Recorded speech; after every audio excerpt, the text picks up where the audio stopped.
So I want to open up with a promise that I'm going to stop doing these apologetic intros for these podcasts. It's just honestly really difficult for me to put these out knowing a lot more about filming and videography and lighting and structuring a podcast than I knew back then. I just didn't know what I was doing. I'd had a podcast before and we did great as an audio podcast.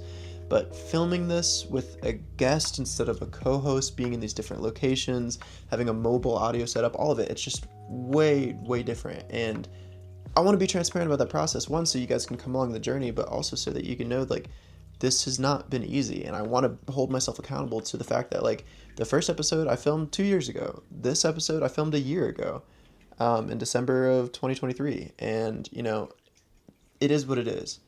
I'm putting this stuff out there because I want to just move forward. I've been using these excuses of an imperfection in filming and editing skills and time and blah, blah, blah, all this stuff. And I'm done with the excuses. So I hope it's tolerable for you. I was doing a multicam shoot at first, but honestly, I abandoned that halfway through because the colors and grading still aren't perfect. Like there's inconsistencies. The audio is not great. Whatever. It's there. It's a really great conversation between my friend Cameron and I, who, spoiler alert, ended up quitting his job later and now lives with me full time pursuing videography, which is amazing. Super proud of him for that. But yeah, it was just a cool conversation. I want it to be in the Rolodex of Cope episodes so that we can look back one day and be like, man, look at where we started. So it's not perfect, but this is Cope episode 2. And thank you so much for anybody following along. I promise you, as you can see by this video, my quality has gone up. Like everything has gotten a lot better since then. But we're going to keep it going. More to come. Oh, also, as soon as we sat down, finally finished setting up, getting ready to go, get this panicked call from my buddy Dylan, who's on the property that we're recording on. And he's like, I just almost flipped my car into this ditch, need your help, can you come get me out? So we run down there, do all this, successfully get him out, and reset and get ready to film. Making it happen.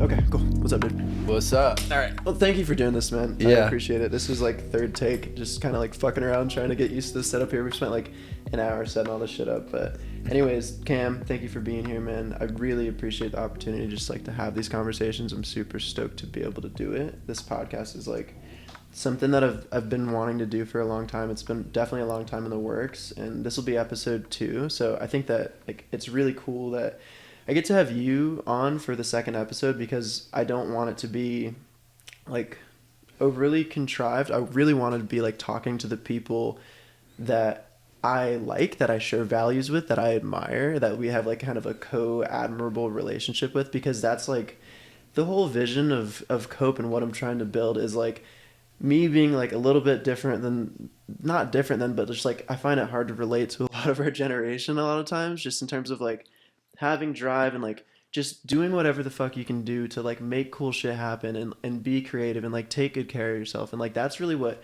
Cope is about. And we talked to a homie recently because we were talking about podcasting with her too, and she's like, what are the talking points going to be? I'm like, it's not really about that. I just kind of want to open up dialogue for the types of conversations that I find to be really interesting with people that I find to be really interesting. So that's kind of the goal. Like we don't really have an agenda, but I really just want to thank you like really for being here, because like I couldn't imagine a more like perfect dude to be on here with you. Thank Not you. like just gonna jerk you off verbally for this whole time, but it really just like it stokes me out. So like where I kind of want to start the conversation is just like you've heard a little bit about like kind of what this vision of Cope means to me, right? Yeah.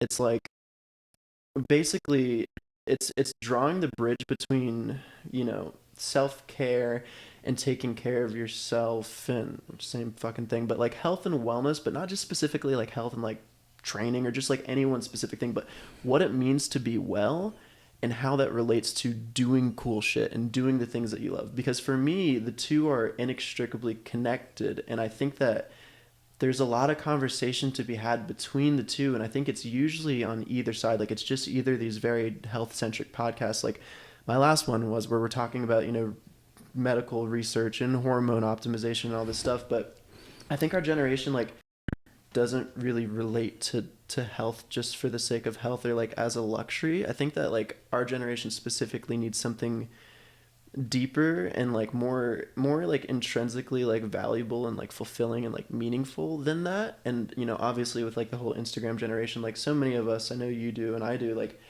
are very like enamored by the people who are like just traveling and like shooting cool videos and like just chasing their passions. And that's really what it's actually about, more so than anything, is about people that pursue their passions, but not only pursue them, become the type of person that can pursue their passions, right? Yeah. And so like that's like what the whole thing is about for me. Like I just wanted to do cool shit always, and like I couldn't really figure out how to make my life, you know, have the capacity, the carrying capacity to do cool stuff until I actually started taking good care of myself. And I know it's been the same for you, It's been the right? exact same. Yeah. Yeah. So like just kind of take us like through like I guess where that started for you. Like what did you like want to do when you were younger, and like how did you start to pursue that? Was it just like photography off the rip, or No, it was definitely not photography off the bat. I mean, like I always had like an interest in, I guess, storytelling. I think that's like the through line here hmm. in like any capacity. So initially it was video stuff. I mean, like obviously I wanted to do all that, like be an astronaut and a firefighter when I was like, Yeah. very like younger. But for as long as since around like a little after high school, I've wanted to do video stuff, and that's like taken many different forms. It's I'm constantly changing like where I'd like to be and what I'd actually like to make, because it's a constant journey figuring out like what is going to fulfill me the most, Yeah. you know?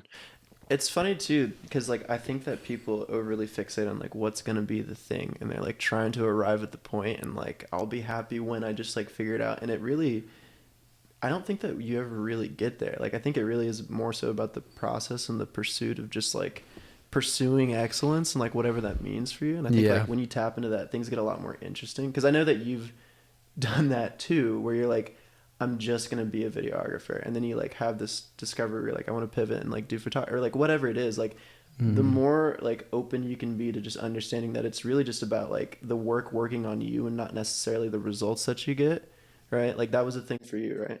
Yeah. Yeah, definitely. I mean, just like I want to preface this by saying I'm not photography is not like my main gig. Like I work in construction, and photography is kind of like something I do on the side.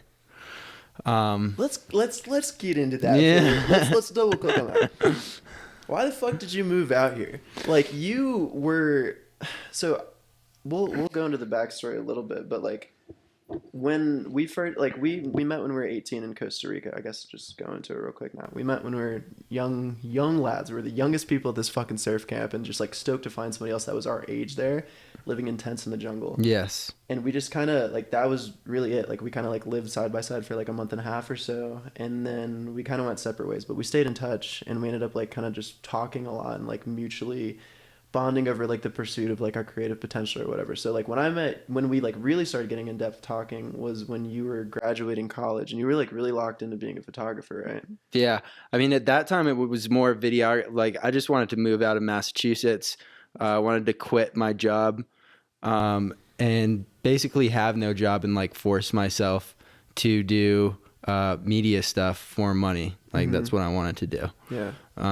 And I achieved half of that so far. Moved out of Massachusetts. Yeah. There's a little bit more pressure on me to do that now, but I'm still working on the eliminating the consistent form of income part. Right. So it's like I find it really interesting, because I do that. You and I are like really similar in a lot of ways, and like it's cool to be around another dude who does this, because we can catch each other. Like it's easier for me to catch you than it is to catch myself, and when I do catch you, I know it applies to me. Selling ourselves short. It's just like it's just this little fucking. It's not. You're a fucking photographer, and you're like a crazy photographer. You're a really talented photographer. You're a really talented videographer. You've been doing legitimate projects, and you just maybe haven't done it in a particular way that society would deem like, oh, you made it, but like you do that shit. Yeah. Like, you're committed. Yeah. Like I called you like on site like 24 hours ago. We planned to do this thing, and you like show up with all the fucking gear. Like we're like, let's fucking do it. Yeah. So like, what has that journey been for you, I guess, and like where do you sit with it now? Like you're working construction, but you're not working construction because you like love construction. You are working towards a bigger thing, right? Yeah, I am. I mean, like eventually I'm trying to make media, photo and video stuff like the main stream of income. And I guess, I mean, it's a constant struggle for me, like figuring out like what comes first. Do you create an extensive portfolio and then, you know, create an extensive portfolio, get some recognition, and then get some jobs and then quit your actual job? Mm. Or do you just go flat out? And I'm saying you as in me, because I feel like I respond to different situations differently than other people. I feel like I work well when my back is up against the wall. Mm-hmm. So like a lot of the past several years has been like, I got to quit my actual job right now. Otherwise I'm never going to be able to do this for a full-time thing. I'm just going to get stuck in construction or whatever. And so, I mean, like, that's where I'm at right now. Just figuring out, like, I don't know. I go through it. It's constant cycles. Like some weeks I'm like, I got to quit right now. Other weeks I'm like, I can do this work for a little bit, do construction for a little bit longer. And, you know, we'll just keep chipping away at the photo stuff. But yeah, I haven't had it figured out. Like I'm still very much in the mire of this. Just like trying to sort out like what is the right path. Yeah. And all that shit. Which is interesting too because like we kind of recross paths. I haven't seen you in like 7 years or whatever since we were like 18 or 19, and like came to Asheville knowing that you just moved here, and I was like, okay, cool. Like I got a few mutual homies out there. We'll go like see what's up, and like I do feel like I don't know. It's really interesting because we are like pretty much exactly the same age, and like we are at like a really interesting similar crossroads where we're like kind of like we know, I guess, mutually that we've both been like kind of complacent to a certain extent, and like I think that that's like what a good friendship does, is it like is a mirror to you, and it like kind of shows you like I could be more, or like just having some, not in like a detrimental way, but it's just like having a homie around who believes in you more than you doubt yourself. Yeah, you're like, oh, because we started talking about that right away. Like you're like, oh, I like need to get this website up. I'm like, do it. Like get it up like right now. Like let's fucking go. Exactly. And you like just like naturally kind of do the same thing for me, like just through the conversations that we have of just like it keeps coming back to the point for me of like not selling ourselves short and like really owning what it is that we're doing, because that's the process that I've been for the past like 6 months, like this whole health coaching and life coaching thing, which I have an extremely contentious relationship with because I hate the job titles, and I was never like, I'm going to be a health coach. Like, it was never the thing that I wanted to do, but I like didn't have anybody that related to me or that I related to when I needed the help for that stuff. So I took the long and hard route myself. And then after doing that and like changing my life, I realized that I had something to offer. So I was like, okay, cool. Like I'll do this. And I'm like trying to figure out a way to put something forward that's like more authentic than what I had seen before. But it is like this weird thing where there's not a defined path that I can like look to. Like there's a little bit more so with photography, but it's really the same thing. It's like it's not a clear cut cookie cutter path. It's not at all. I feel like the same way. Like I feel like working in construction, specifically like concrete foundations, like some of the hardest work, like dog grunt work that you can do. Yeah.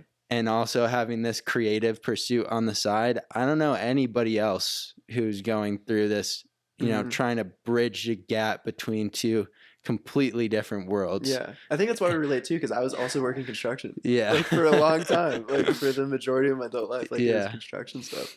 Yeah. It's a weird thing. And it's just like, I don't know. Where are you at now though? Like with like just within your process of like trying to figure that out, because like I guess the thing that I've realized, like I do the same thing, and I've had the same argument of like it's either back against the fucking wall, like cut all the safety nets, or it's like I'll just like play it safe and like kind of accrue enough credentials or like validity or whatever the fuck it is that I need in order to feel valid enough to actually like take a chance. Feel like I've been realizing like I've been doing the coaching thing for like 4 years or whatever, like semi full time, really full time over the last 2 or 3 years. And like, I don't think I think that there's value in both perspectives, and like it's really not either or, it's like both and more. You know what I mean? It's somewhere in the middle, like, because you do have to find a way to bypass complacency. Like, you have to address that, because you will, especially in construction, when everybody else that you're fucking surrounded with like 7, 8, 9 hours a day, they don't care. No, they don't. And that's one of the big problems about it. It's like, I don't discuss anything about my creative life at all with anyone at work. They barely have an idea that it exists. Mm-hmm. They only know that I might quit someday because I want to do photography. That's all I know. Yeah. But I mean, it's like, well, I don't want to talk about it either, because I just, it's not important to them. And, and just being around that for that long, like, you really are a product of like all the people. Like, I love the guys I work with, super funny and just really great guys. But you really are a product of like who you're around all the time. And when you're spending that much time around these people with completely different goals than you, it's rough. Yeah. Like, it's rough. It's rough to come home and completely reset and be like, okay, now I need to get in to my other life mode. Totally different life. Like, not even like really synergistic. No. Like, pretty like, yeah. Like, opposite. what would you say? Not parasitic almost. Yeah. It is. It's like insidious. Like, construction life, just like everybody else is just gonna go get lunch at the gas station. It's just like, just trying to find, like, even like in the aspect of like the creative pursuits and stuff, but like also just like in taking care of yourself. Like, it's tough to not just become what you're surrounded by. Yeah. So like, how do you deal with that? Like, what's that like? How are you dealing with that? How do you try to mitigate that? How do you try to differentiate yourself from becoming just like every other construction worker? I think I just really try and compartmentalize that part of my life as much as I can. Like, I'm working a lot right now, but I don't know, maybe I'm not the best person to ask, because, maybe I'm not doing it that well right now. But I mean, I guess we could talk about like with the health stuff, for example. Like, you do use that though to differentiate yourself, kind of, right? That's true. I mean, that's actually a really good point. So I work super early in the morning, but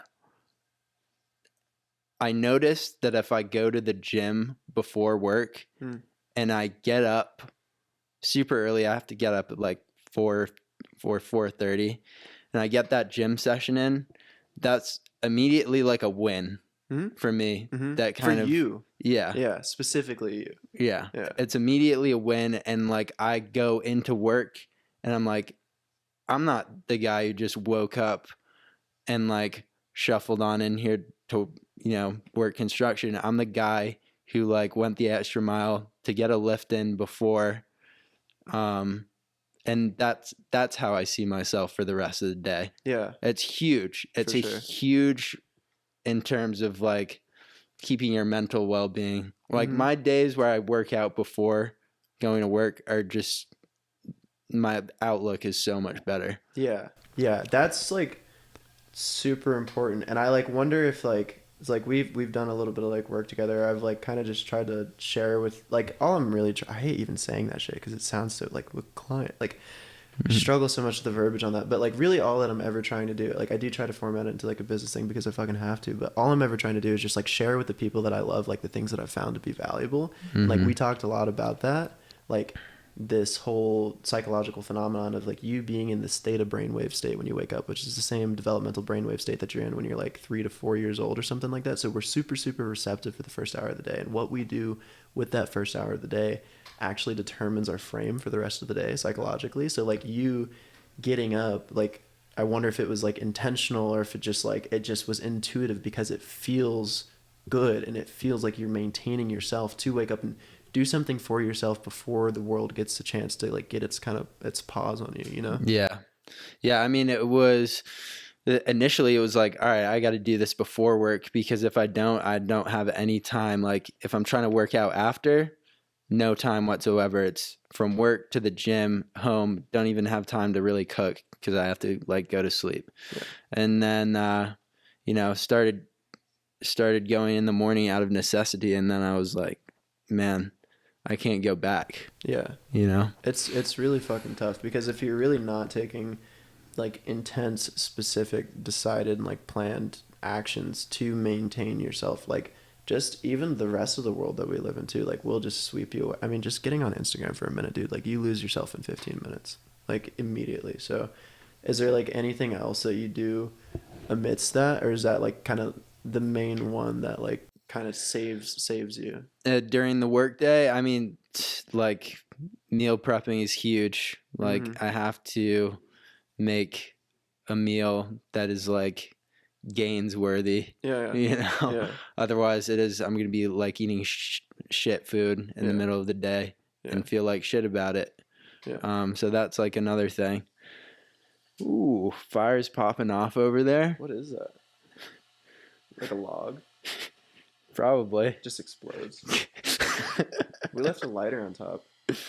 That'd be fine. We have a wood stove going for the audio listeners. Yeah. Or I guess the video listeners too. You can't really see it. We wanted so bad to frame the thing in there, but it was just like too extra. Yeah. I think that lighter's okay on top of it. It is plastic.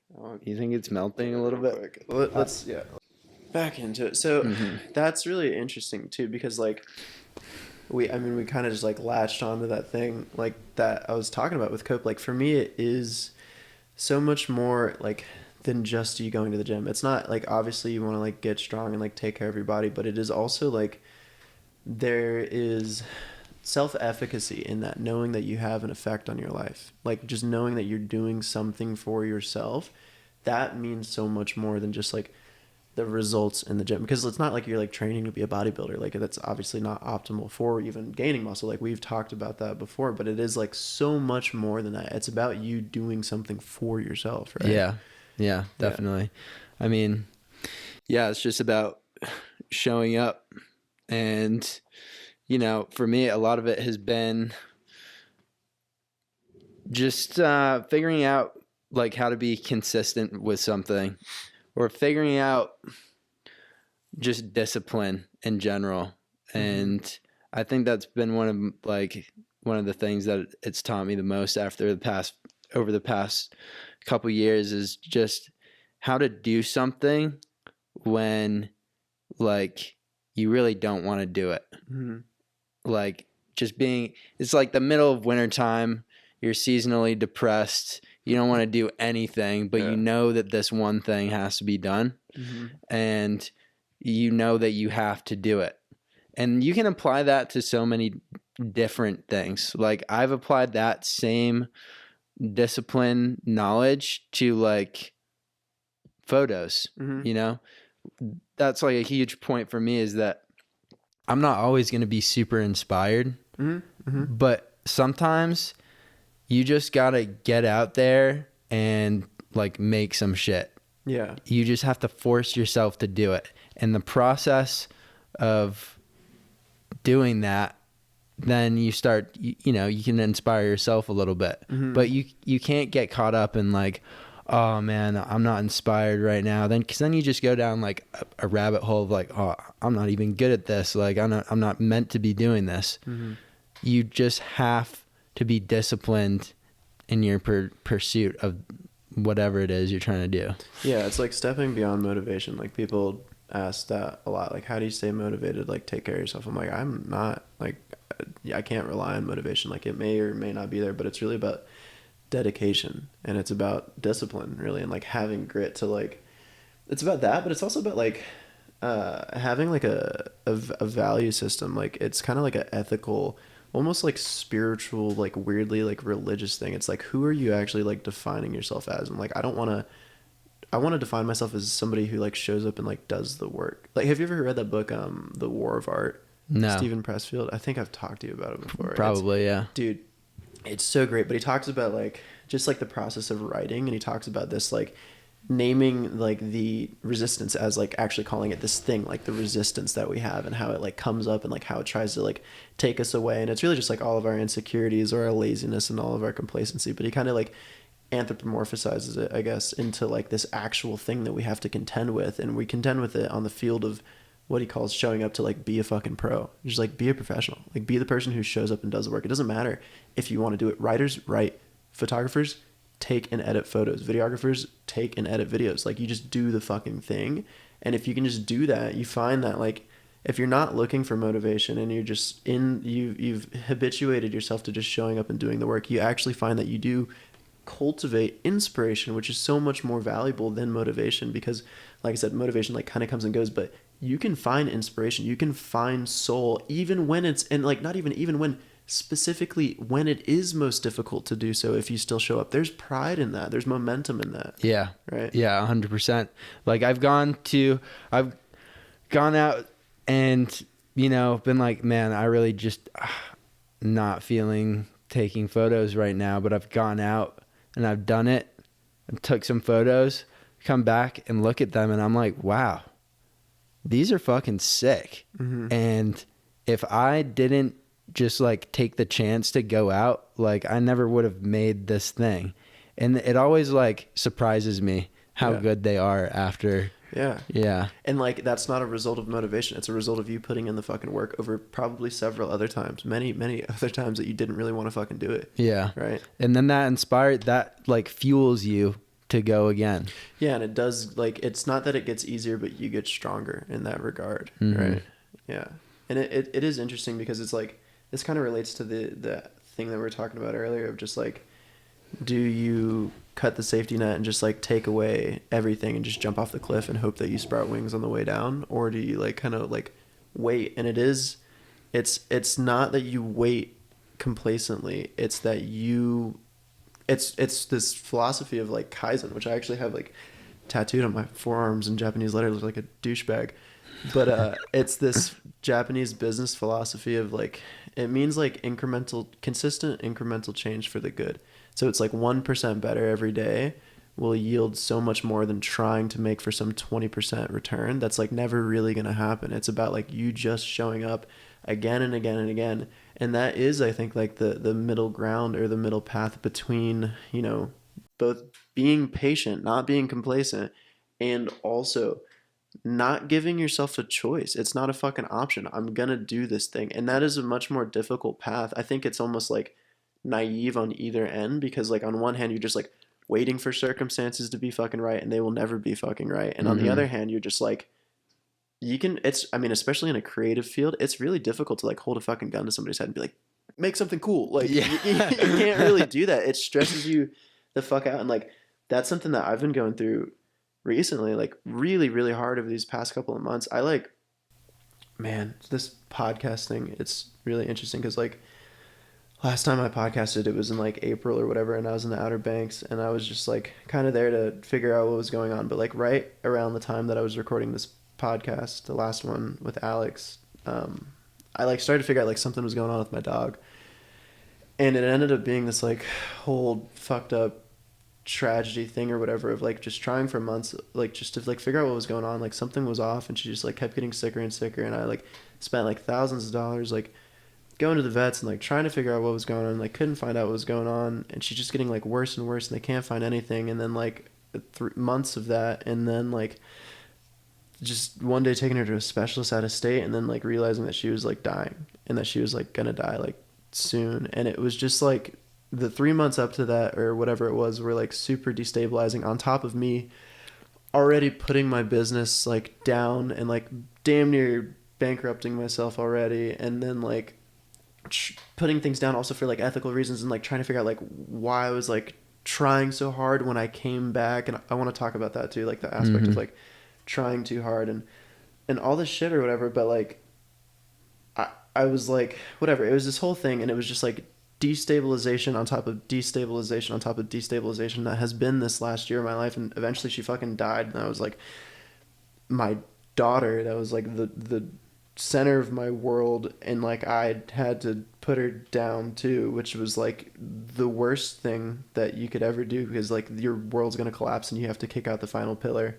And it's just like, it's fucking tough, man. It was just core like shattering, like ground me down to like a pulp. But then like coming back from all that, I'm trying to like pick up my business and like trying to make it work, and trying like really hard to just force it to work, and like not, and being fundamentally limited by like how much I was trying too hard.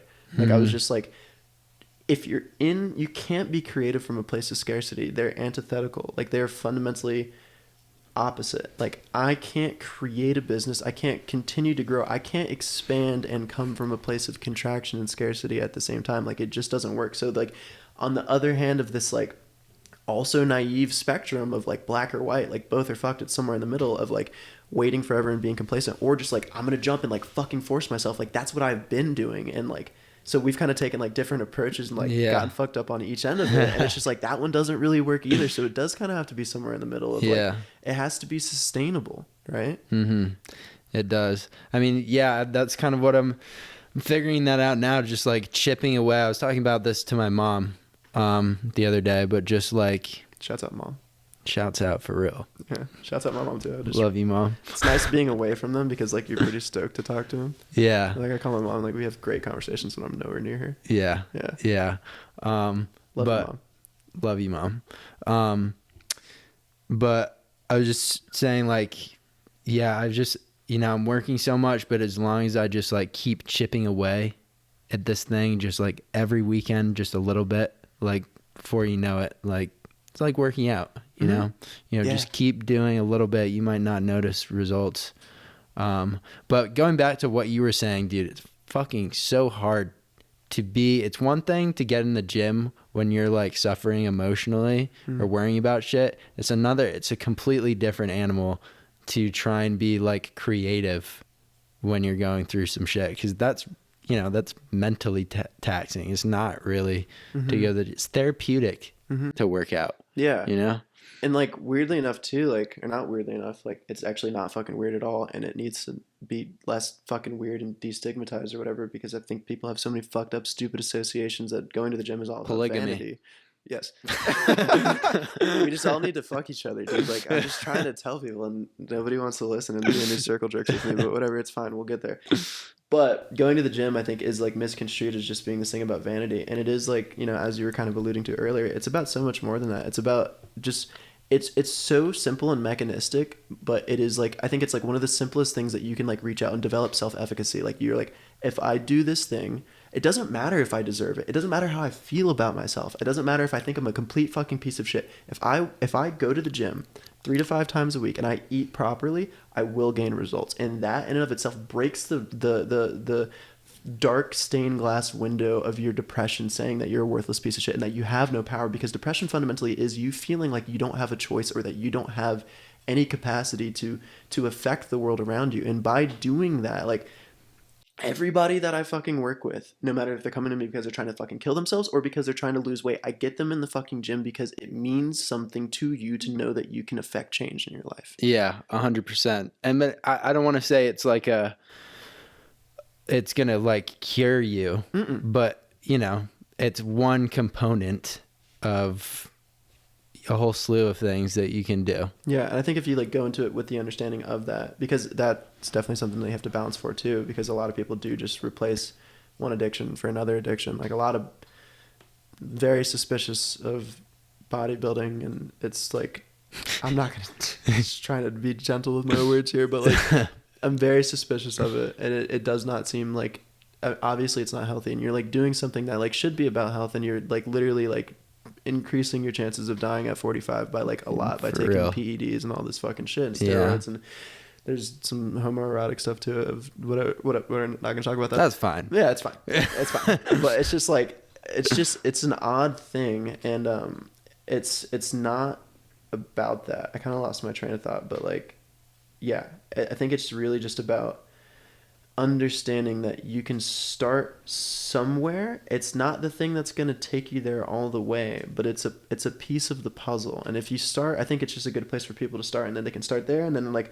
okay, I can start lifting, and then like, damn, I want to like make that a little bit better, and then okay, like maybe I can start eating a little bit better, and then maybe I can start paying attention to my sleep a little bit better. You kind of like climb your way out of this pit like bit by bit. Hopefully, if you're listening to like the right fucking people on like Instagram and all this fucking shit, follow me, you fucking idiots. Like And they're not just saying that the gym is the answer. If you do take it the right way, it actually will lead you to all that self-development is. There's many paths up the mountain, and I think that that's all that weightlifting really is. Yeah. It's a beginning of one particular way up that mountain, but it's definitely not everything. And I think me and you both tried to make it everything too many times. Yeah. I mean, I'm not even that far into it, but yeah, it definitely became everything for me for a little bit, which, I mean, admittedly at that time that there was not much else like in my life in general. Mm-hmm. So I'm glad that it was everything, because it kind of like kept me afloat for a little bit mentally. But now I'm a little bit more balanced with it. It's funny too, because that's actually what gets you better results. Like a lot of young dudes come up to me in the gym or whatever all the time, and I like talk to just tons of fucking people in the gym. And like, how do I get more jacked? And I'm like, stop working out 7 days a week. Mm-hmm. Like, you'd probably get a lot better results than a lot of people do with less. And it doesn't mean none, but like maybe prioritizing rest a little bit and like actually starting to understand what the thing is that you're doing. Like, we don't get bigger from lifting weights. It does not happen. We get bigger, we get stronger, we build muscle when we recover. We exercise to create the need for an adaptation, which causes growth. And it's not anything fucking but that. If you are never letting yourself rest and you're constantly overloading your nervous system, you're not going to be able to recover properly and actually create the adaptation that you're lifting for in the fucking first place. And that's actually why people are taking steroids, is because it helps your body recover faster and use food more efficiently, so you can eat a fuck ton and overtrain yourself. And like, people are training, 18-year-olds are training like bodybuilders and not taking steroids, and they're just, dude, I've met so many dudes with like tragic injuries that are 18, like snap my ankle off trying to squat 350. You don't need to do that, like, at all. I see dudes in there fucking dry scooping pre-workout at 7 o'clock at night. I'm like, what are you fucking doing, you idiot?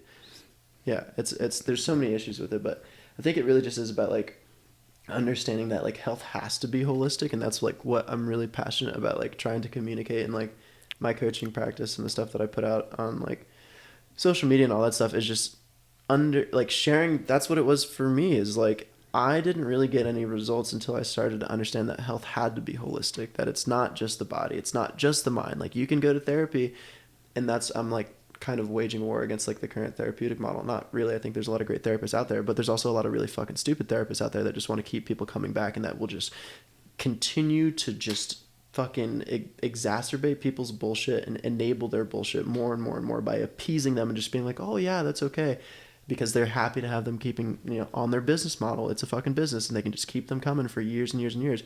Point is like, you can go to therapy and like that's great, but it's not going to fucking fix all of your problems, especially if you're eating like shit and you don't fucking sleep and your testosterone's super fucking low, or you have hormonal problems or whatever it is.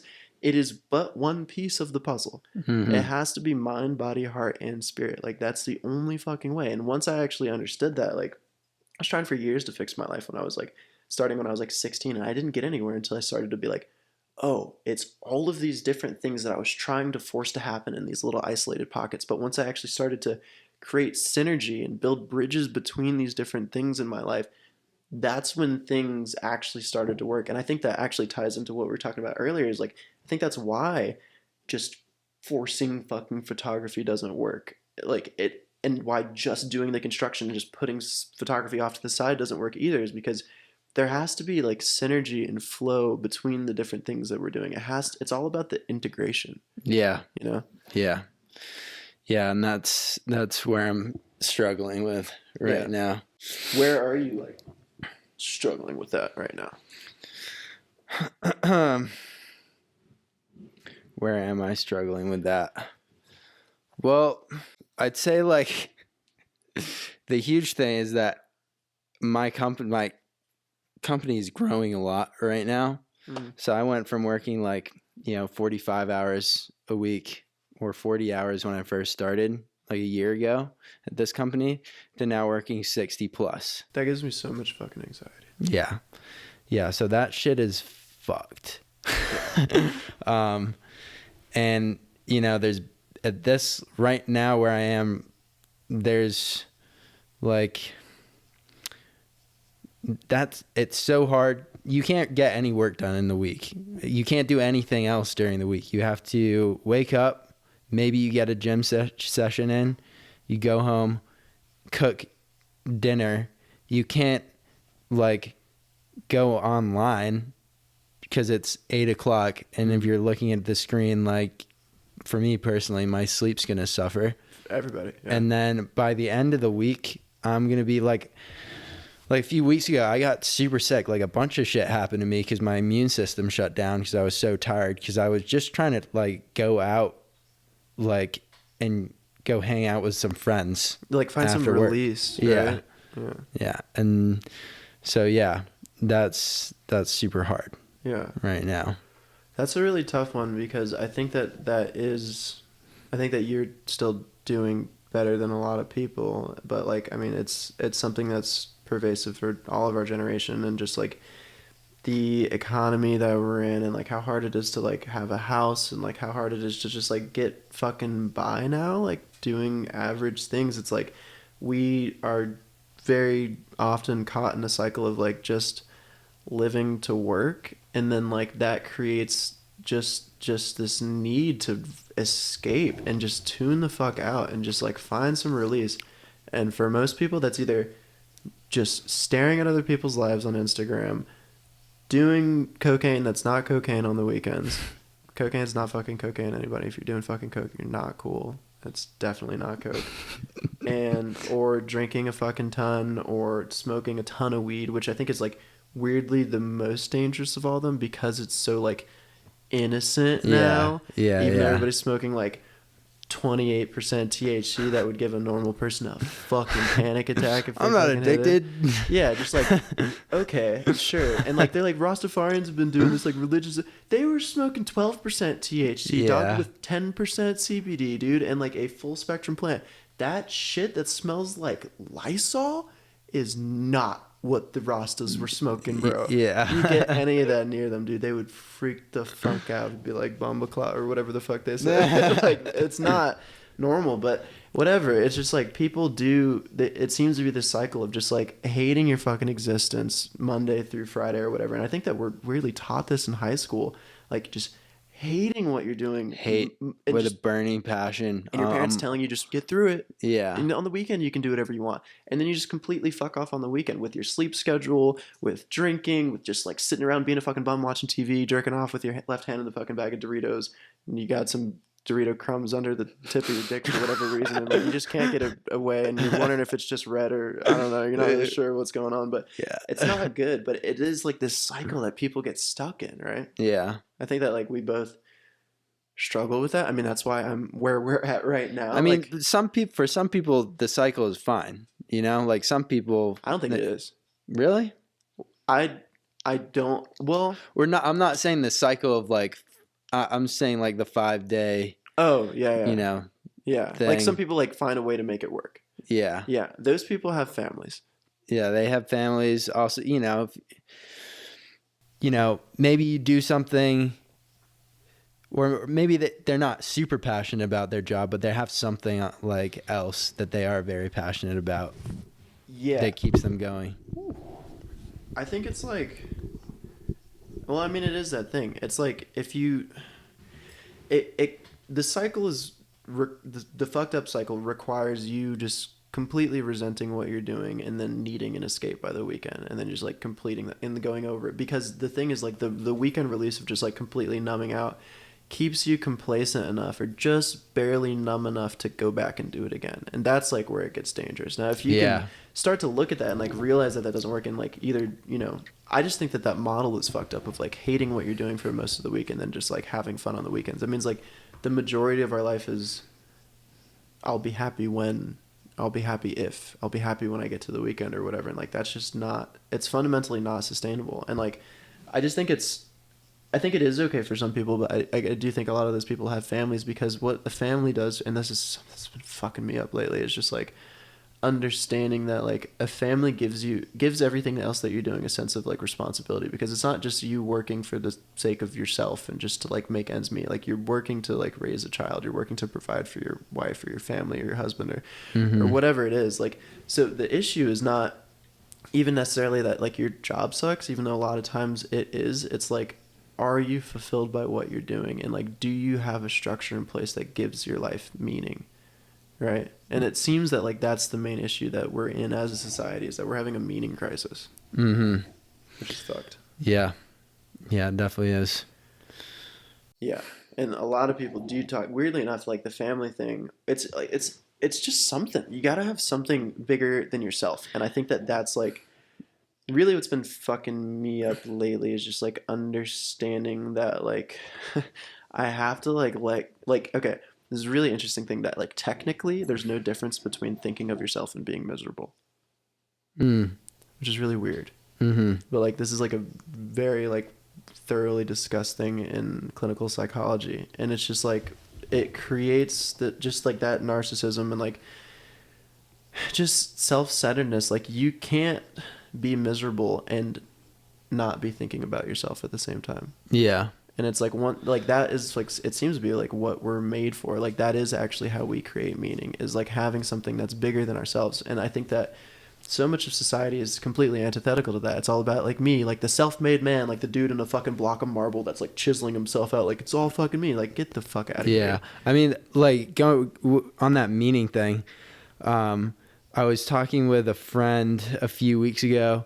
Like he had just broken up with his girlfriend, but he has like and he's kind of like in between hobbies right now.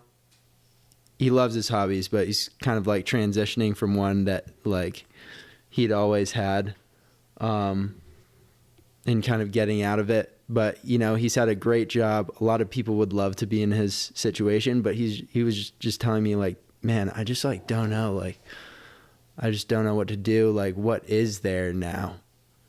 And I was like, just thinking like, I'm very thankful that I've always had this like this this mountain that I see ahead of me, of this like kind of task I'm trying to do, this artistic pursuit. Like I've always had that. I've never felt like a lack of meaning in my life, I don't think, which I'm grateful for. It's funny though that your meaning comes from the struggle. Like it is fundamentally like we are made for an uphill climb. Yeah. Yeah. Like who knows what happens if I ever achieve my goals? Maybe I'll be screwed. But I think it's like you get to the top of the mountain and you realize there's more mountains. Yeah. Right. And it's like I think that also ties to this thing of like you so what you need is you need a North Star to like orient yourself toward, I think orientate. But like there's the old saying of like for a ship with no port, no winds are favorable. So like you have to have like some sort of like guiding principle, some sort of like value structure, and it's usually something that's like bigger than yourself. It's something that is calling you to be more than you currently are. Right? Yeah. Something that like it does like kind of call you out in a way, but like that is like what we're made for. And then also like you have so in order to do that, your journey, like the process has to be sustainable, and like that is such a difficult existential balance. But like it is only in that balance that like we can not be happy, because I think happiness is like kind of fucked and like kind of like comes and goes just like motivation, but really it's about like joy and like fulfillment. Yeah. Like you can be grieving and like be miserable and still be joyful like with life. And I think that that sweet spot is where we do have something that we're working towards, like a bone that we're chewing on, a mountain that we're climbing, a star that we're sailing towards, and also the journey has to be one that we can enjoy along the way, or at least find meaning in as well, right? So it's like this acute meaning and then this like bigger like kind of existential meaning as well. Yeah, exactly. Yeah, you have to. Yeah, I understand what you're saying. You have to have those short-term fulfillments, you know. Yeah. And then the long term is something a little different. It's like a process that like you can fall in love with, because it's like even like you aren't ever going to reach your goal, because you will get to the top of the mountain and then you'll just realize that there's more mountains. So it's like, and we can't do that either, of I'll be happy when I get there and I'll just be completely fucking miserable until I get to that fucking point. Like so many people are just like working their government jobs just to one day I'll get my retirement when I'm 60, and she's like, you're going to sacrifice all of your best years, all of like the years when you had the most physical capacity to go fucking jet skiing when you're 65 and your knees don't work too good. Like, yeah. good plan. And that's like the thing that we've been sold for the majority of like, I mean, at least the world that we were born into is like, that's what you do. Like, it doesn't really matter if you enjoy the thing, you just do the thing. It's not that there's not some like value in that. Like, it's not about always enjoying the thing that you're doing. Like, you do have to like put your fucking head down and work sometimes. But like, Yeah.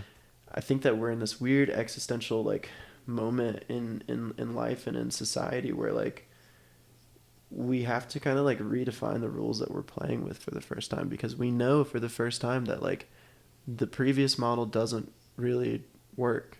Like what we've been sold of like the nuclear family and the white picket fence and the American dream, like that's fucking dead. Yeah. Like our president has Alzheimer's. Like none of this shit's not real. Yeah. Like, and I think the meaning crisis, that it's fair to say that this is like a first world issue, you know? it's a luxury. Yeah. 100%. Yeah. Yeah. The funny thing about that too, not to like take us on like a massive tangent, is like, you know, I think it's like okay. And to, this like, whole thing is a tangent.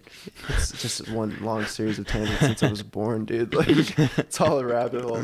But like weird. I think it's okay to deal with like existential things, because I think, I don't know, it's like it's all right. But I justify it because like on the other end of the spectrum, like people are like arguing about pronouns, and like that's wild. Like just the fact that like people are like completely basing their life off of like this one incredibly small individual, just a fraction of who you actually are as a person, basing your complete reality around that, and then basing the complete state of your mental well-being around just like not even necessarily like pronouns. And like there's nothing like wrong with that, like I get it, but it's like you can't base your whole life around your fucking identity cannot be based around your sexual preference.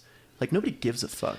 It's not, I think for a lot of people, it's not about their sexual preference. A lot of it is like this, if you're like being kind of an activist, it's not about the preference. It's more about the struggle and at least what you think is achieving justice for people.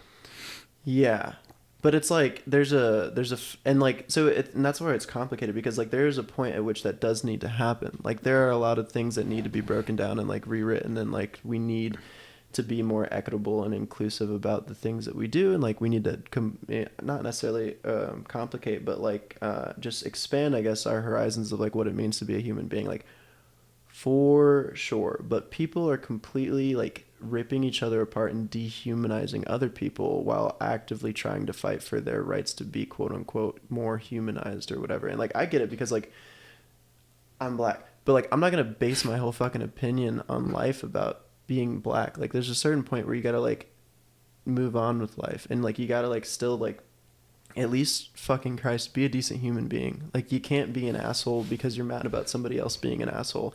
You can't like the thing that like fucks me up about it, or like the point at which it starts to just where I get concerned and like where it saddens me, because I do get it, but it's like where the state of America almost is that like this country is like completely falling apart, and like we're turning on each other over every single fucking new issue that gets brought up in the fucking media, of like Ukraine versus fucking Russia, Palestine versus Israel, the whole LGBTQ thing. Like it's just like all of these things, like these are important pieces to be talking about, and like yes, you do need activists, and yes, we do need to be, you know, debating each other, but like not to the point that we lose touch with the fact that we are all on this fucking planet together. And like even more specific than that, like we're all fucking American, but like that doesn't really matter as much, but like we're all on this fucking planet together, we're all fucking family.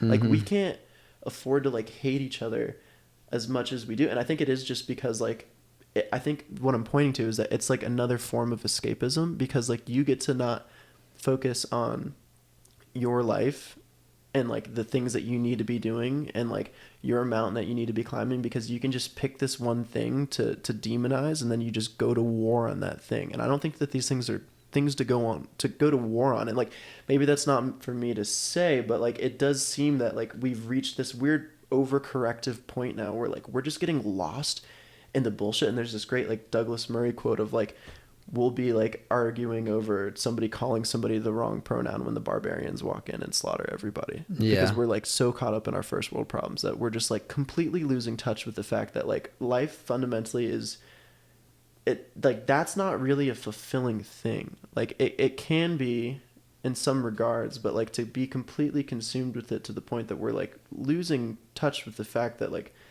the country is like a shill corporation. Like it's just weird. Yeah. You know? Yeah, it definitely is, for sure. Yeah.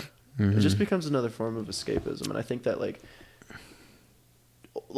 I think that you do those things like it's more of a plug-in than like the whole fucking thing. Like at its fundamental level, like the things that we're talking about, I feel like people need more of that, or not even like not saying like I know what people fucking need, but it seems that people do better when they are taking care of the fundamentals of like, are you becoming a better person every day? Are you doing things that you love? Are you living life in a way that is harmonious and is like equitable, and actually like are you becoming the change that you want to see in the world? You know what I mean? Yeah. Yeah. Mm-hmm. Striving upwards. Yeah, definitely. Yeah.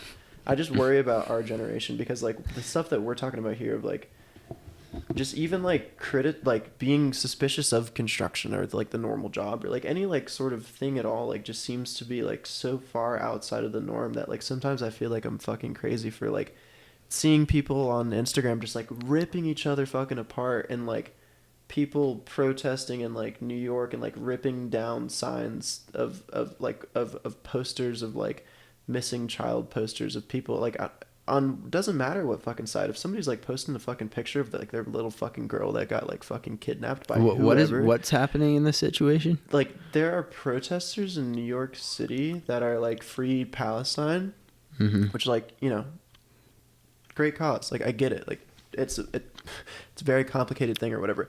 But people are so quick to just like outsource their like meaning and fulfillment on life to like just go like be these vicious warriors or whatever vigilantes for this particular cause that they lose touch with like actually being good human beings. So there's people that are in this free Palestine movement that are ripping down these fucking posters and burning them of missing child posters that people have posted from Israel that like their little fucking girl had gotten kidnapped, and they're like fuck them, and you know they're chanting like, you know, from the river to the seas, like whatever, like just this crazy shit that like people just seem to like be able, they're losing track of like nuance, they're losing track of the fact that that's a super complicated issue, like extremely complicated issue that you have to have moral quandaries with on whatever fucking side that you choose. And the fact that there's people that are like, no moral quandary here, fuck that side, on both sides, and you just see these people that are completely locked in on what they're doing saying fuck the other side, well, and like what we're doing is we're just ripping the fucking country apart, while half of these people look like a bag of milk. Like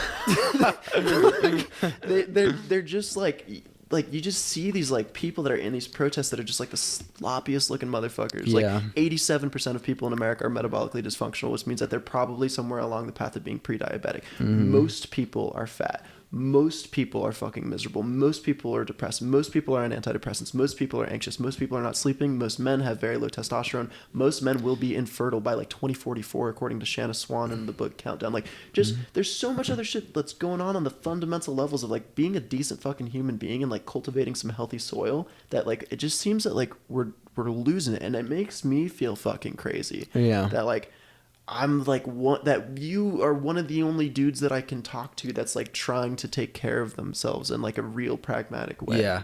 I mean, I think it's worth it to note that, you know, there are certain individuals like geniuses who achieve amazing things completely not taking care of themselves at all. Yeah.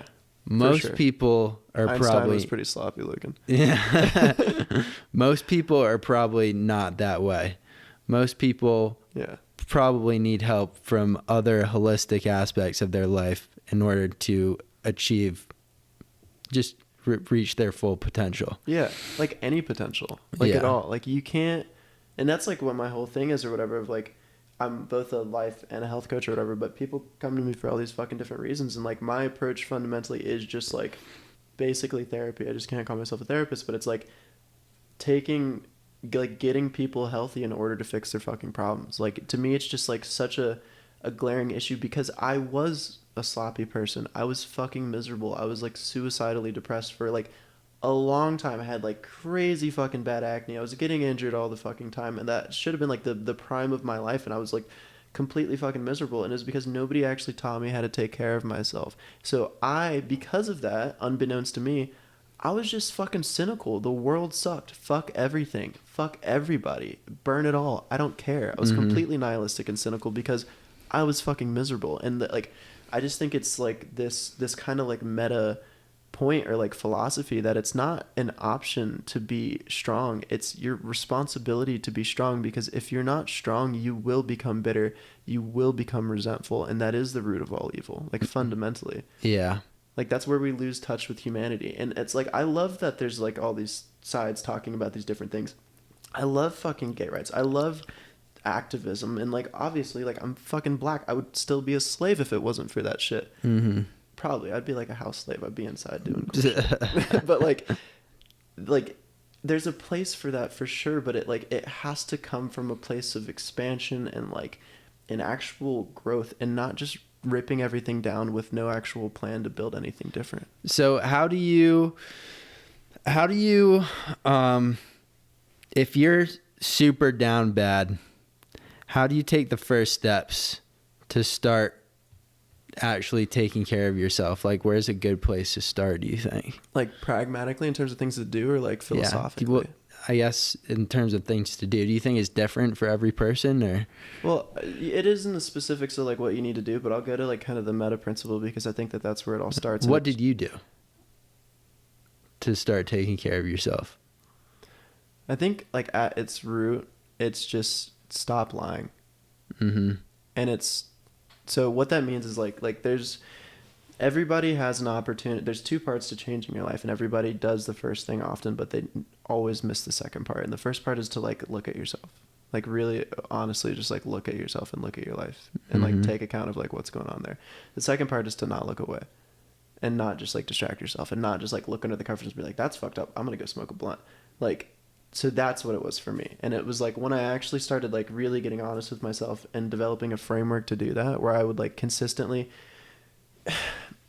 review and account for the data that I'm getting. Like, you know why you feel like shit. You know why you're overweight. You know why you're fucking depressed. You know the things that you hate fucking doing that you do every fucking day.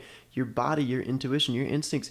You get clear fucking data all the time. We just don't pay attention to it. So I think if you like develop a framework to actually account for the information that you're being given every fucking day, your life solves itself if you'll actually like do the things that you know are required when you come across a fucking solution. Yeah. You know what I mean? So it's really just like, I think it's about that. And like, that's what people call like mindfulness or like presence, but it's really just like, start fucking paying attention and stop looking outside yourself for some fucking answer. There's another great quote I love, like, the magic you're looking for in life is in the work that you're avoiding. I love that one. Yeah. It's so fucking good. And it's not like some like rah like do the fucking work, pussy. It's like, dude, like, nobody's coming to save you, man. And like, for me, that's what it was. Like, that's really what it was. It was like, I'm not just gonna stumble across some fucking shit. Like, I'm not just gonna like, everything's not just gonna fucking work out for me. It can work out, but I have to do something about it. Yeah. So, all right, what would you tell someone who's experienced consistent failures, who's consistently like broken promises to themselves to do things? How do you tell someone who is feeling that they'll never be able to start taking care of themselves and doing the right things, like, how can they actually get on a track to start stopping today? Like, stop bullshitting yourself. I think that's like the most important thing. It's just like, you have to stop, because like, even then, like, you can get focused on like, I've been a piece of shit, but I'm gonna do better, or like, I don't know, you can just get ahead of yourself and you start focused on step 3, 4, 5 or whatever. But like, fundamentally, you have to stop the incurrent damage. Like, you have to stop bullshitting yourself and stop.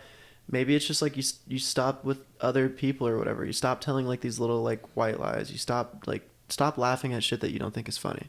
Stop hanging out with people that like you don't actually like, because you'd rather be around other people than to be alone. Like, that type of shit. And then you start with what you can. You start with what you could do, that you should do, that you would do. You negotiate with yourself. Stop fucking assuming that you actually know who you are. That's where people fuck up. You don't. Get curious. Start to negotiate with yourself as if you have something to fucking learn, because surprise, surprise, you fucking do. You don't know who the fuck you are. You think that you do. as soon as you try to define something as understood, you immediately lose all further comprehension of the fucking thing. If it's just a tree, I can just chop it down. Tree is infinitely more complex than anything that you can even fucking comprehend. And when we reduce these things to definable terms, we miss the fucking point. Like, so we can't do the same thing with ourselves. It's like we have to understand that, like, a lot of your life and, like, who you are, it's not really you. They're things that you've picked up and been domesticated into, and things that you picked up sublingually from TV and shows and your parents and whatever. But if you can get curious and start to, like, go on this quest, this, like, hero's journey, this adventure to excellence of, like, who am I actually? Yeah. What am I? Like, that's exciting. Like, we both, like, grin a little bit when we think about that, because that's what it was for both of us, is like, I'm going to, like, go on this adventure. Yeah. I'm going to figure it out. Yeah. Yeah. Yeah. I feel very much on that adventure right now. Definitely.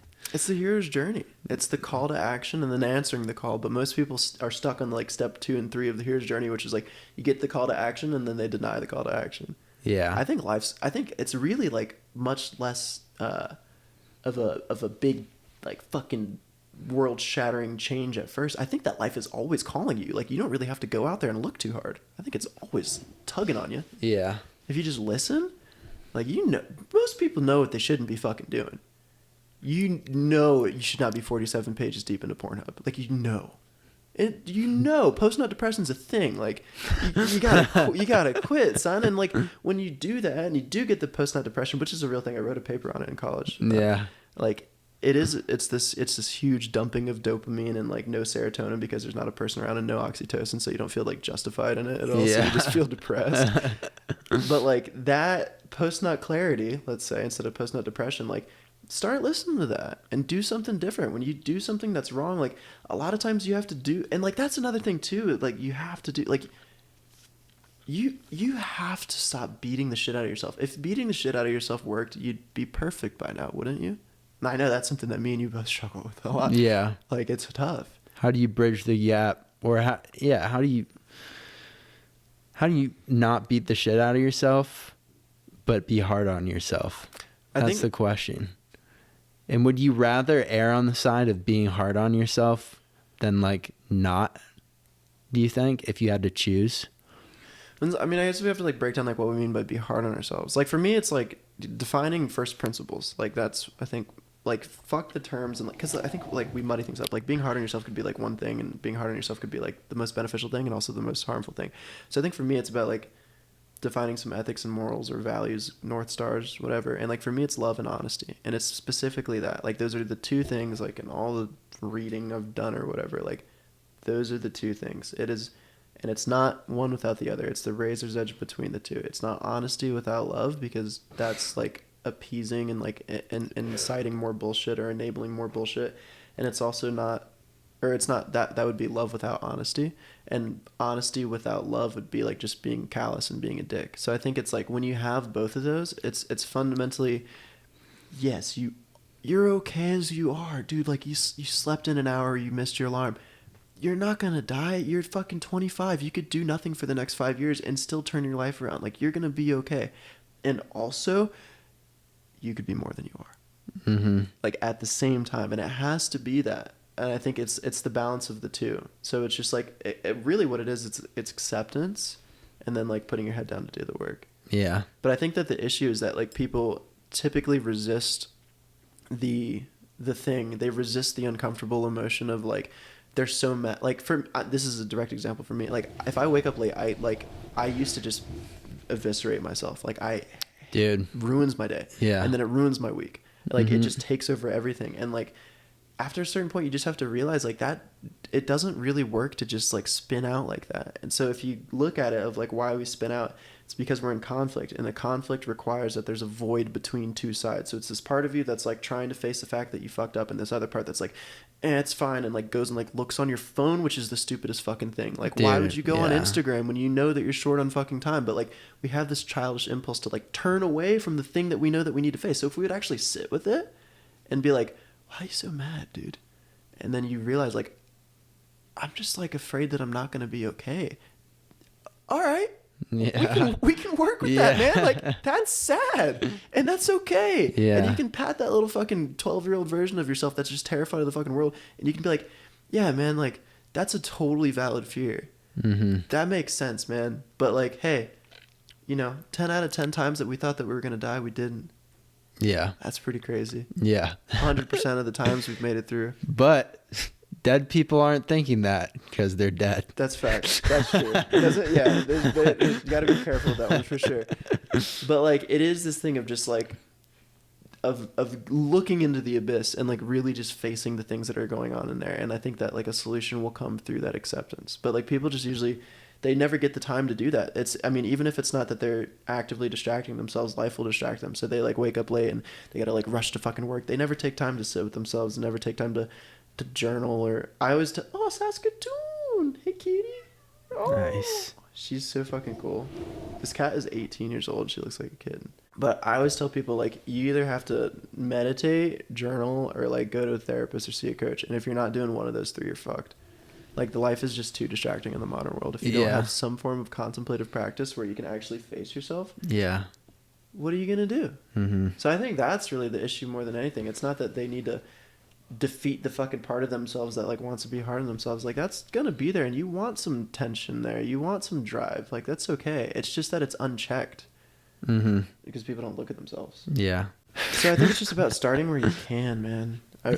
Just face yourself, start where you can, and just move forward, like step by step, like we were talking about. Like, it's not about like, you don't need to change everything all at once. You don't need to be a world-class whatever at this moment. Just find something that you can do and like just work on that. Like, you can't, it's a fucking example from like Will Smith's book that everybody quotes all the time, but like the idea of like building a wall or like a castle is so fucking overwhelming. You can't even fathom that, and you're never going to get anywhere if you're just thinking about this giant project that you have to do. But you can lay one brick really well. You can do that like really fucking good. And then you can do one more. And then you can do one more. And I think that you just need to size down the demons or whatever, or the dragons that you're facing, until you find something that's manageable. So like, what's that process looking like for you now? I guess like what are you like working on, like amidst this thing, like interpersonally? Like, you're trying to take better care of yourself, you're spending time in the gym, you're trying to like make incremental progress. Like, what is that like? What's the like path forward look like for you? The path forward? All right, this is a good question. I mean, really what I'm trying to focus on now, this is very distracting for me. What I'm trying to focus on now is just getting back to like writing my goals solidly. I mean, I don't know. I really don't know how I'll be able. Okay, you gotta go. I'm sorry. I don't know. I'm in another weird. I had a while this year where I was like, okay, kind of figuring this out, like chipping away at this, and now I'm in another weird place where I'm coming to terms with I'm gonna have to work 60 hours a week if I stay at this company that I'm at. That's not enough time to make sufficient progress in other. Is that like as your like homie, like how does that work, man? Like, I just don't see, like, that's so much. That's so much, man. Yeah, it's just insane. And I don't know, it's not like you can ask for less hours. You can't. In construction, because there's two sides of that. You get, maybe you work a little less, but that's going to make your job when you're at work so much harder, because you just like lost respect from everybody. And does that matter? I think it does. 'Cause it like that can wear on you. Like, if it's making your day harder, that can wear on you in other aspects. The thing that I guess I'm poking at here is like, sometimes like we're fighting for the respect of people that we don't want to be like. Yes, I've dealt with this in the past. Yeah, you've taught me. Yeah. Because it's like, at a certain, because it's like, it's not that like you can just, because I think that like, especially as dudes, like we're like, I'll just push my way through it or whatever, but like there has, like, if you don't have a point at which it would be toxic for you to continue to do so, like if you don't have a time at which you're like, I need to stop, like that means that you have an unhealthy relationship with it. So it's just like with a girl, like if there's a point of abuse that you wouldn't tolerate, or if there's not a point of abuse that you wouldn't tolerate, if there's like not a thing that X would do or whatever that was like too much for you, you're probably in an unhealthy relationship. Like, you have to have some sort of like a I'm in an unhealthy relationship for sure. 100%. Yeah. So like, what is that like? I don't know. I mean, this is like a huge, heavy question. I don't really expect an answer. It is big. What should I do? Do you think? I don't know. We dance around this all the time when we talk, but like, yeah. I mean, I don't know, man, because it's at like a certain point, it's like you have to, it's a very delicate balance of this equation of like 1% better. Like if you never get to do that 1%, then it's like, doesn't really work. Yeah. So like, I'll give you an example. So like I've been like really just forcing this coaching thing to happen or whatever for like a long time. And like the thing that's fucked up for me is I had like one really successful year where I just like made content. I was like really doing it. I was like, oh my God, like if I just keep doing this, I could make like 6 figures. Like this is it. And then I put my business down. I went to fucking Costa Rica and I like spent all my fucking money. And then I was like, I came back and my friend's mom was digging through all my fucking stuff at her apartment that I was fucking renting. And I had this empty cargo trailer that I was going to build into a fucking tiny home, blah, blah, blah, or whatever. So I just stopped everything that I was doing after already stopping what I was doing and just put all my money and time into that. So then like coming back from that, I was like, I have to make this fucking work. And I ended up in this whole like thing of becoming like a caricature of myself in a way of like trying too hard. But I've still been like, trying to find balance of that. It was so fucking stupid. It was so stupid. But I've been like trying to find balance of that. But like, so just this last week, I realized like I would do better creatively if I had something that just like allowed me to feel a little bit less scarce. And yours is like kind of the opposite problem, but like maybe the example will kind of like shed some light there. So like I got a job as a writer. Heard about this. Yeah. So like that, and like I'm making less money than I make coaching or whatever, but it's consistent, and it like will allow me to like be as selective as if I want to be with the clients that I'm taking on and the work that I'm doing and the projects that I'm working on, all that stuff. But it's just again, it's one thing that I know that I should do, that I could do, that I would do, which is like finding one little thing to just not completely yank the wheel over to the left after drifting to the right, but just a little bit of an adjustment that kind of balances things out a little bit. And it does like, I'm working X amount of hours a week or whatever for like less money than I currently make. But it's like, I'm okay with making that sacrifice because it does add balance to the equation. And like, that's what I know that I'm solving for, or like, I knew that I was solving for that, but I wouldn't admit to it. So like now that I actually face it and I was like, you need fucking balance. Like the reason you're getting distracted and the reason you're having issues and the reason you're trying too hard is because you're so fucking freaked out that you're going to run out of money. Yeah. You needing me? So it's like, you know what I mean? So I think that your solution would probably be something like that, a little bit opposite, but probably along similar lines of like, I don't know. What do you think that might look like for you? Just like hypothetical, not anything that you actually have to do, but like maybe just like what might that look like for you? This is a big question that I can't come up with off the dome. I know. I'm just like poking around. I feel like it would be like working less hours. But and just Dude, take. I mean, it is. You have to take an L somewhere. Right. You have to take an L somewhere. You're right. So it's like don't think about like what win do you want. Think about what L might you be willing to take. True. Yeah. I mean, you like at the end of the day, you're working an astronomical amount of hours. I mean, dude, I have to. It's really like the only option, honestly. Fuck. Is it? Dude, I think it is. It really is. That's not true. There's never just one option. It's not the only option, but it's probably the option that makes the most sense. Maybe. I don't know. Maybe it is. I don't see any other option if I can't do what I'm trying to do. My thing that gets people fucked up, like, and like this is like putting that coaching hat on or whatever, that I see usually is that people accept that there's no option, so they stop looking for another option. So like if you aren't open to receive, you can never get. You know what I mean? So like I think that you have this thing that I have in me, and like we have a similar type of neurotic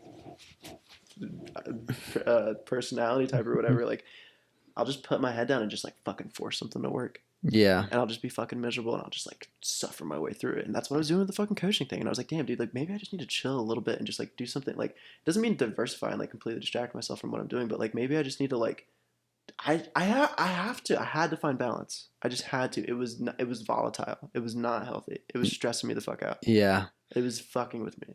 Like I was sleeping like 10 hours all the fucking sudden, and like I'm already dealing with all this shit with my fucking dog or whatever, but like it was fucking me up.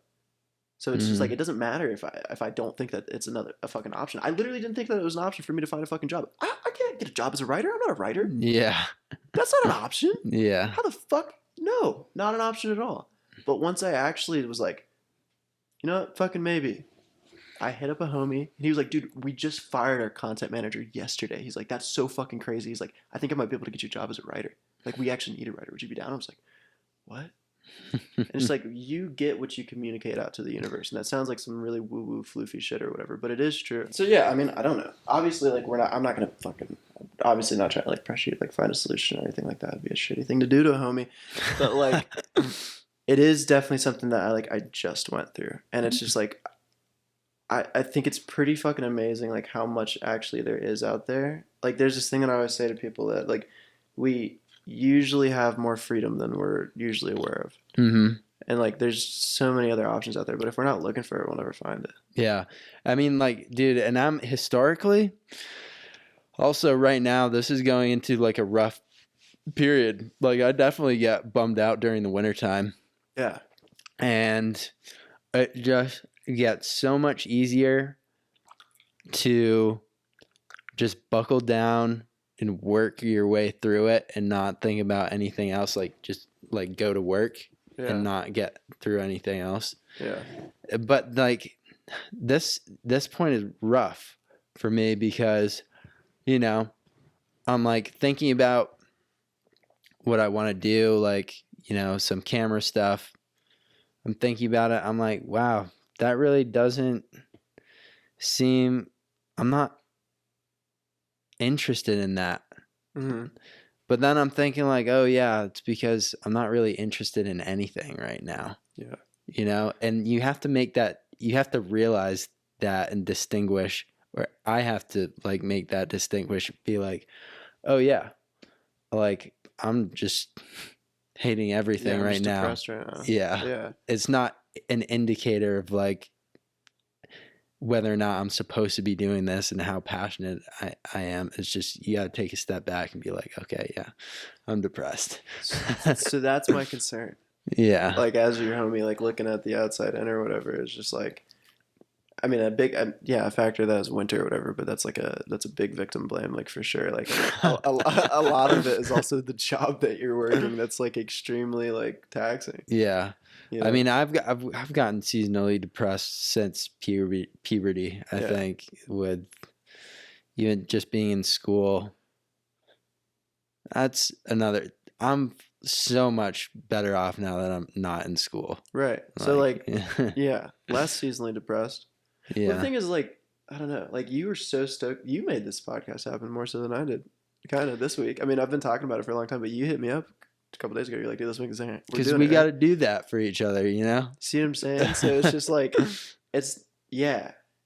Yeah. And that, dude, at the end of the day, like, weirdly enough, like, that's a big part of, like, just why I want to have these conversations, just to, like, open these doors. And, like, it really is, like, me just trying to capture the same conversations that me and you have in the gym parking lot. Yeah. A lot of that's, like, yeah. Because, dude, we had a conversation at the Y a few weeks ago, and I left that feeling so fucking energized and, like, ready to you know, I could see everything, like, I could see like, all right, this is what I'm going to do. This is what I'm going to do. And now I'm like, all right, I need another energization session. Let's record it this time. This is it. Yeah. I mean, like, that's what I think a good community does for you is like, if you build it selectively and you're like, you know, really intentional with how you do so, like a good community will always be bringing you back to yourself. You know, like that's what I hope to do with this podcast, but like that's also what I'm trying to build with Cope. And like I tell people all the time, and it sounds cheesy, but I'm not building Cope for me. Like I'm building it for our generation, I'm building it for us, I'm building it for me, I'm building it for you, I'm building it for like all of us, because I feel like we need it for the fucking few people that are actually trying to do something with their lives. And I know a lot of people fucking are, but I mean like people that are really actually like trying to do something, that are like facing themselves and they're like, I'm gonna make something of my life. I'm on this climb for the mountain. Like, you need other people to be around, and you also just like need community to connect with on that, because like even if we don't find a fucking solution, just us like talking, like I've never like told you to do anything, and you've never told me to do anything either, but it's just a conversation. Just talking about it. Yeah, it's just knowing that like it's just vibing out and just like having conversation and like riffing off each other. Iron sharpens iron, you know. And like a rising tide or whatever. Yeah, rising tide lifts all ships. Mm-hmm. So it's just about like, I feel like it's about cultivating these types of conversations and these types of vibes that actually lead us to do better in our lives and lead us to just back to ourselves. That's what a good relationship does. That's what a good friendship does. That's what a good community does. Yeah. Yeah. We gotta hang out more. Yeah, that's it. Yeah, that's basically it. We should hang out more. I do like fantasize sometimes about us, like, well, I might get a couple acres of this land and just like build a big ass house and just like we all just like fucking just art house, dude. Yeah. I do think about that all the time because like I need it too, man. Like, I mean, I'm just out here in the wilderness like most of the time, but like, yeah, like honestly, like it's like a joke, but like really like making time because like we don't really try. And every time we do, we're like, oh, fuck, I need to hang out with this dude more. Like, it's so important. I think, like, making time for that type of shit. Because I think you probably do this thing that I do, too. But, like, just get caught up in taking shit too seriously. Yeah. Yesterday, I went on this crazy, like, I went to try to go sell my motorcycle to this guy or whatever. He's an older retired guy. And he was like, what are you doing right now? I was like, oh, I was going to, like, go, like, work on some stuff. It's, like, sunny for the first time in, like, a week or whatever. He's like, what are you gonna do? He's like, you're just gonna go sit in a coffee shop right now? I was like, yeah, like got a podcast I gotta edit or whatever. He's like, what? Here, put on your helmet.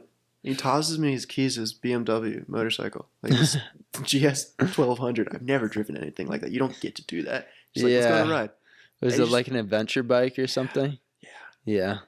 And he's just like, let's go. And he just takes me on these fucking just letting me drive his fucking motorcycle. Wow. And you're just like, deep in these, I'd never even ridden on any of these fucking trails in Nashville. I didn't know shit about having a fucking motorcycle at all. And we're just like going through these crazy mountain passes, dirt roads, like down the side of these fucking canyons. It takes me to a geyser that shoots water out 100 feet in the fucking air. Like, what the fuck? And just like, I don't know. I think that's really important to just like not take ourselves so seriously sometimes. Yeah. Yeah. Yeah. Just like have fun. Yeah. Yeah. Dude, I love how many of those like little interactions you have, especially here. Yeah because the people here are like kind of like there's a lot of weird older people here and like people just gravitate towards us to like do better. Like I do love this area a lot, like Asheville, North Carolina in general, but like Asheville especially is like it's a magical place. Yeah, it really is. It's a little bit like harder to like suss it out when you're in the city, but like it definitely is like just a powerful place. Yeah, definitely. Yeah, well, fuck, man. I mean, we gotta hang out more. Yeah. More of these conversations. Yeah, definitely. I gotta figure my shit out. Well, it's a constant process of figuring. Like, you know, we're never really gonna figure it out. But like you do need to like keep moving forward in that direction, and just like I do. It's the same shit we all do. Yeah. It's just like, are you living your life with integrity? Like, or are you just like putting your fucking head down and grinding for some dude that doesn't give a fuck about you? Or are you just like fucking smoking weed all day because you're so fucking miserable at what you're doing the rest of the time? Yeah. Just like live your life with integrity. Live intentionally. It's not that we don't have it. We have everything inside of us all the time. But if we actually just decide to slow down a little bit and like you can do the same fucking thing and have totally different fucking results. You can go through the same motions of your fucking day, or you can go through with intention and purpose and like love and awareness, and like that's a different life. It's super different. Yeah. You know what I call that? Cope. I really do. Like the whole thing is like, it's not about what happens to you. It's not about your circumstances. It's about how you cope with your circumstances.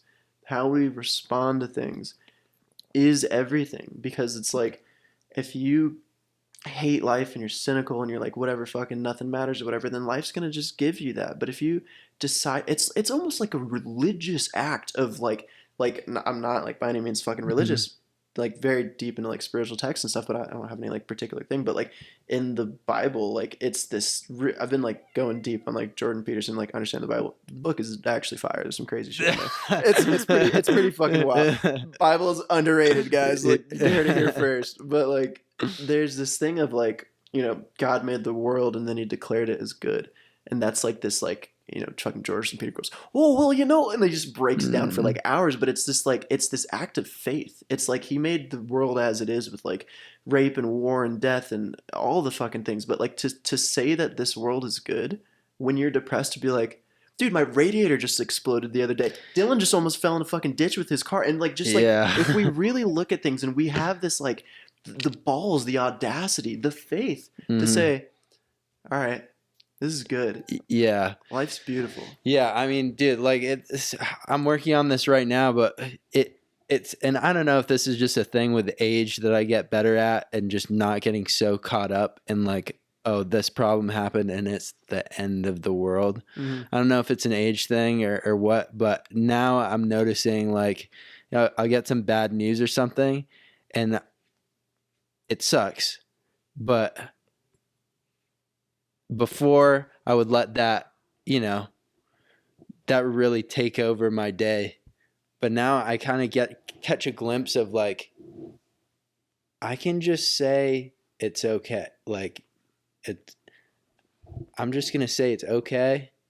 I'm going to deal with it and then move on and like solve the next problem. Yeah. So that is like weirdly enough, like that is the final piece to holistic health. Because it's like mind is like your psychological framework. Emotions is just like, you know, obviously emotional regulation, making sure that you're not like freaking the fuck out and like accepting that you feel these things.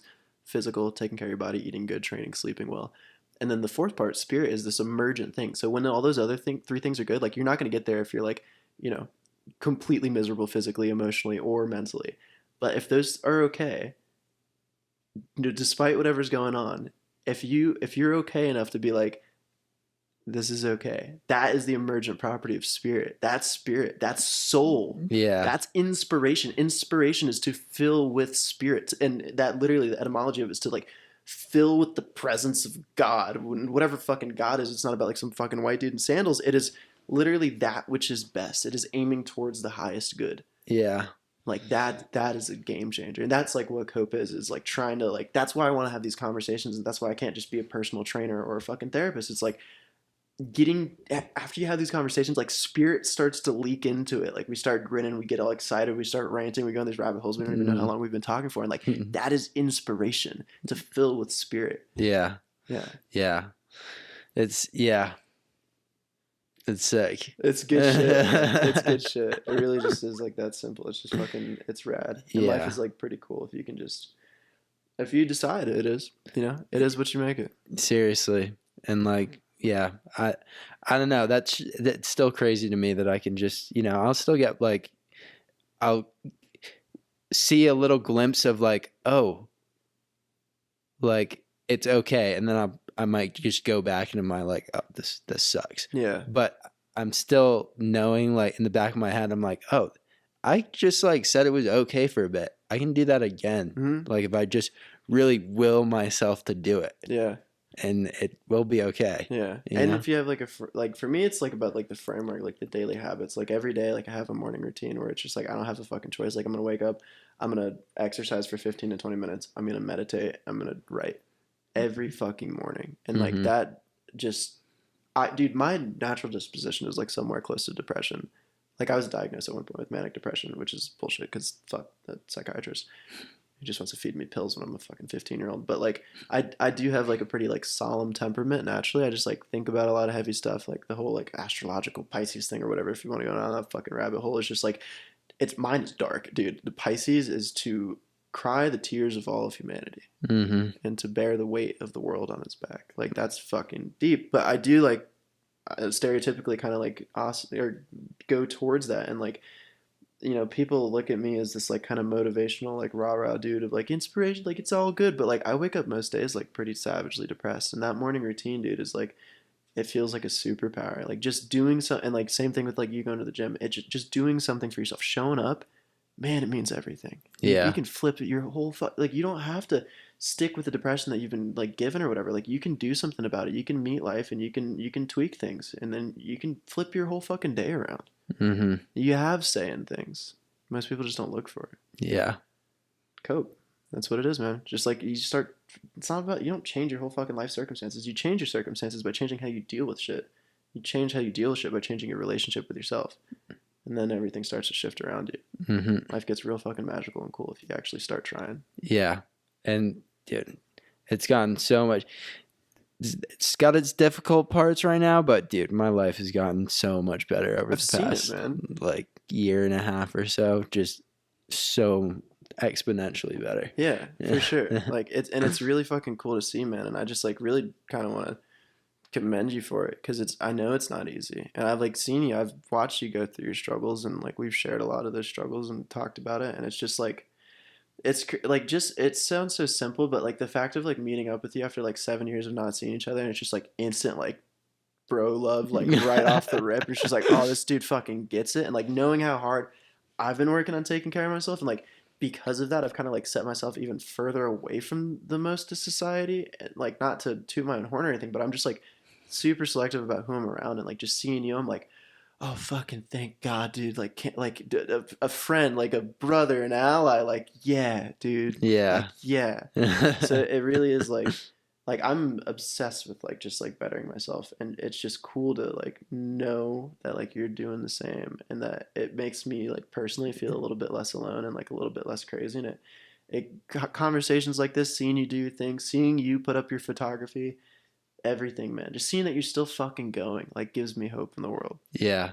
I mean, you as well. I feel like you're further away along on the journey, but I don't know about that. But well, you're out of the construction at least. Yeah. Well, I live in 96 square foot of a cargo trailer, so it's, you know, you got a house and a yard. Yeah, that's true. Yeah. But yeah, just seeing you, like, yeah, it's great.